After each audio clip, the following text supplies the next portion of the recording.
Hello everyone. Hope you're staying safe and keeping up with your learning and being a good student for your parents and caregivers. It's Mrs. Fossey here. I'm speaking on behalf of all the teachers.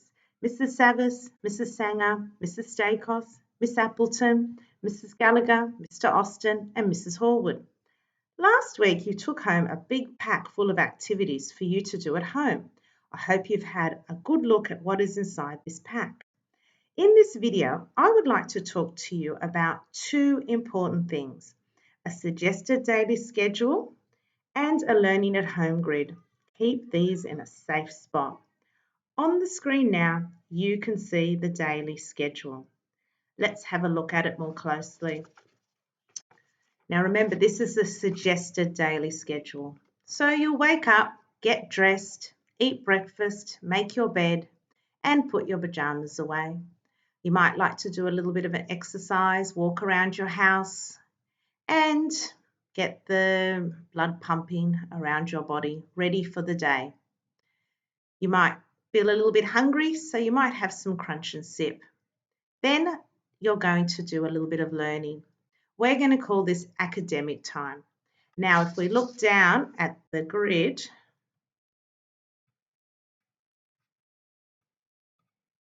there we have the Cater to Learning at Home grid. Now there are 12 different boxes that you can choose some activities from.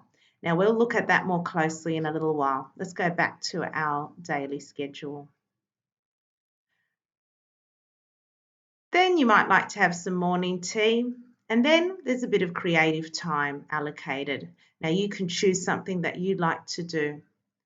And then hopefully you've got some chores to do around the house. Now a chore is a job to help out around the home, to help out your family. There are some suggestions, but I'm sure your family have lots more things they might like you to do. And then it's time for some lunch. After lunch, you might like to have some quiet time. Again, there are some suggestions, but I'm sure you've got lots of ideas of things that you might like to do just to relax for a little while. And then again, it's time for some learning, and we're calling it academic time. And then you can again look down at the grid and choose an activity from there. And then some afternoon tea and free time to enjoy with your family and brothers and sisters. Okay, let's look more closely at the learning at home grid. There will be a variety of activities that will cover all your subjects, just like if you were at school. There are 12 boxes. Each box has a different option for you to complete. Next term, your grid will look different.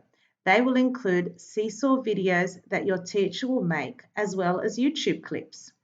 You will need your whiteboard and texters and your pencil case. Your pack should be with you at all times during your learning sessions. When you have finished your learning time or academic time, make sure you pack it all up before you go and play or eat.